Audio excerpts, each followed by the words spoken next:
Hello and welcome. In this lecture, we are going to create the test form fields, and it is going to look just like this.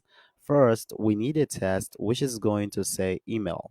Before having this test, what we can do is we can use a widget to align the test widget to tell how we would love to align it. Okay, so we can have a widget known as align.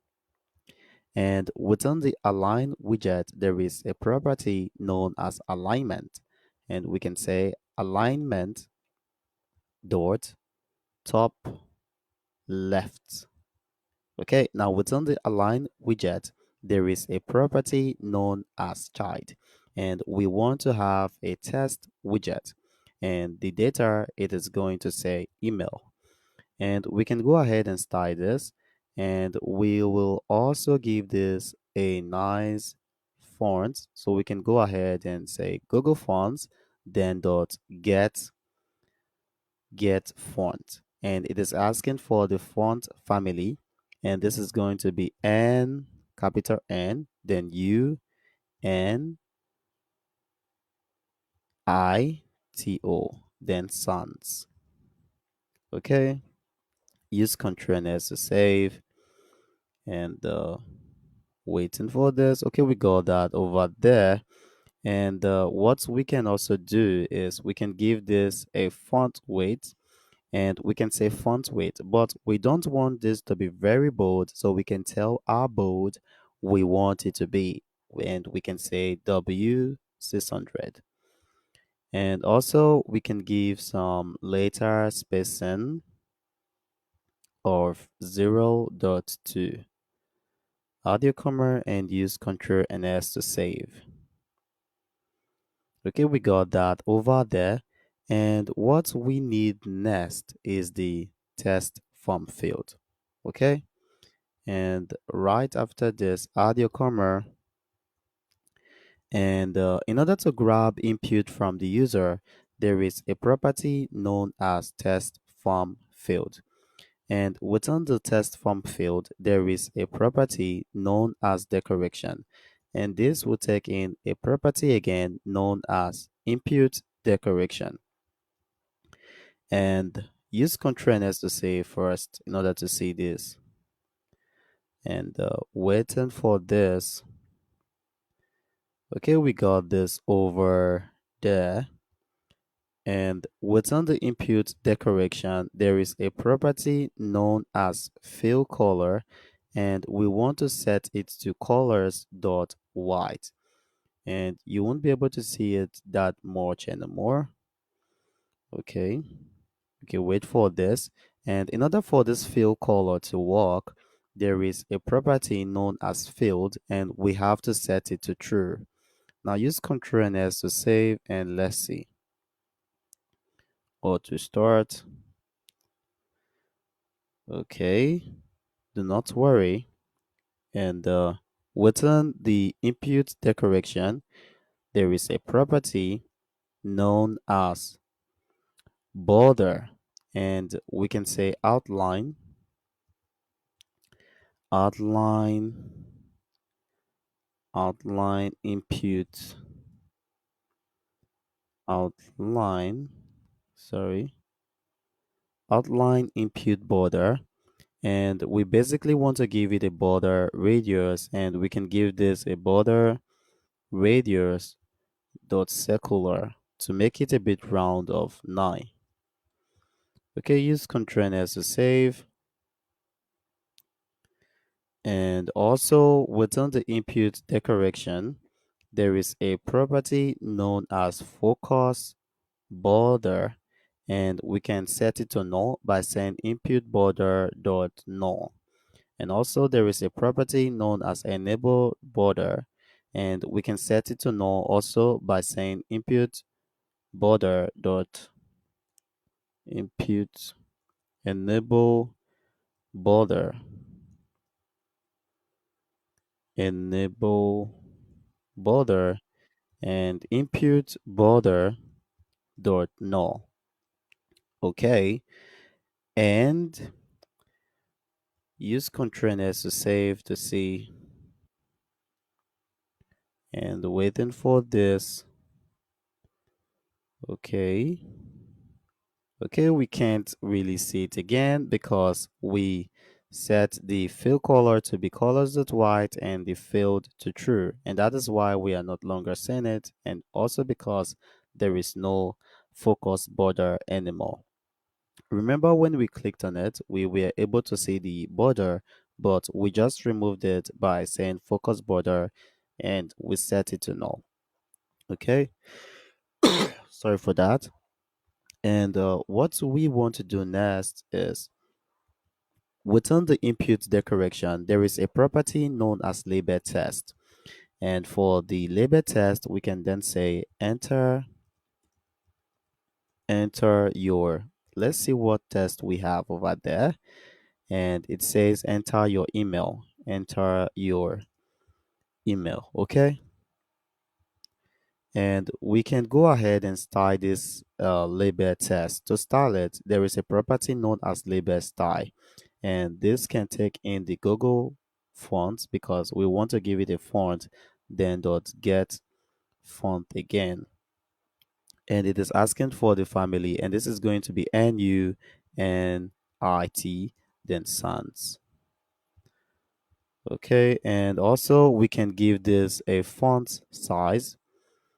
This is going to be font size of 14, and also we can give a latest spacing.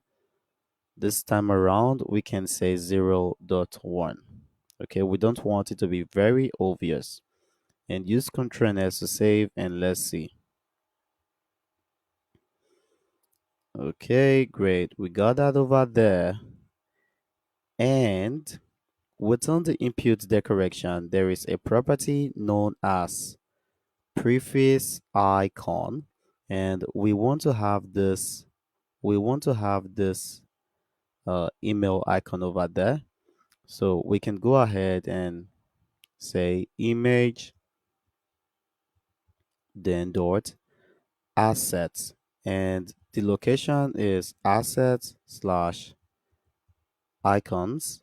And we called it email. So email dot png. And use Ctrl S to save. And let's see what will happen performing auto restart, auto reloading. And okay, this is it, but it is way too big. So we can set the width to 20.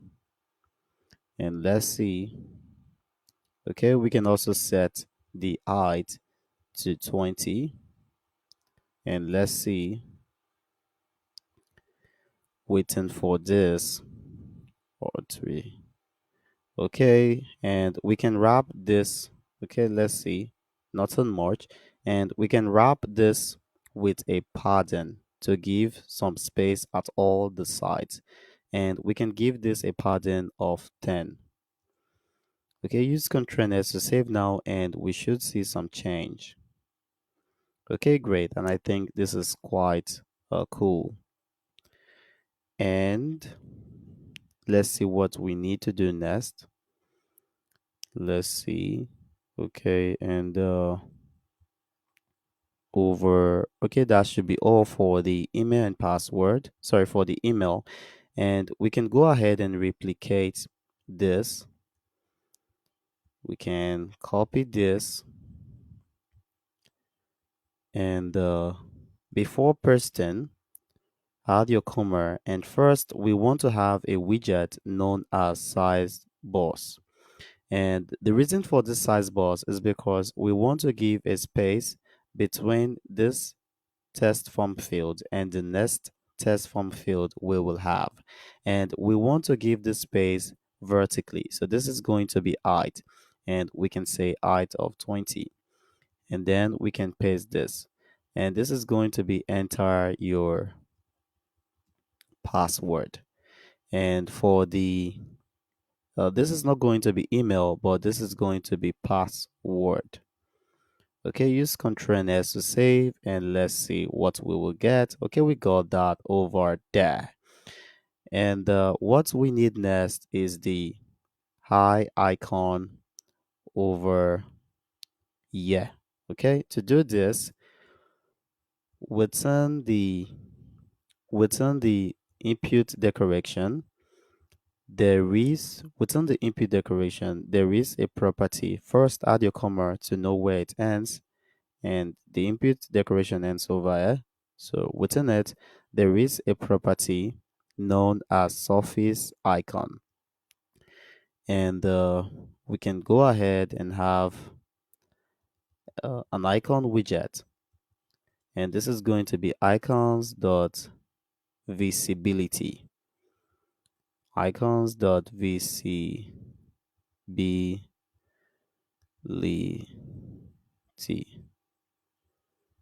Okay, and waiting for this, and use Ctrl and S to save, and you should see it over here.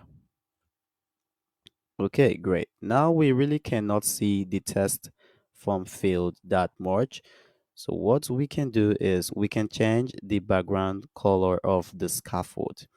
And to do this within the scaffold, there is a property known as background color. And we can set this to be colors dot white. However, we want to give some opacity. So we can say dot with opacity of maybe 0.95, and let's see. Use Ctrl S to save, and okay, great. Now we got that, and it is quite sane. And what we can do now is we can wrap the center widget with a padding in order to give some breathing space at all sides.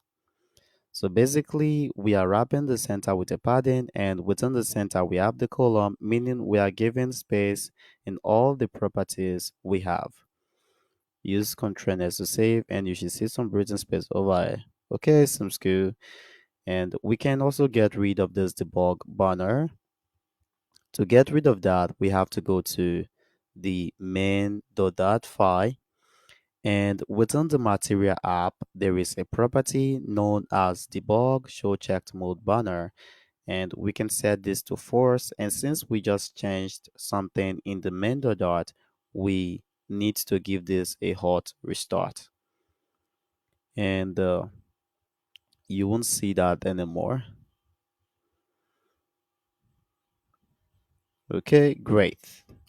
So we have successfully built this, and I think what is remaining is the login. It is the login button, and in the next lecture we will do that.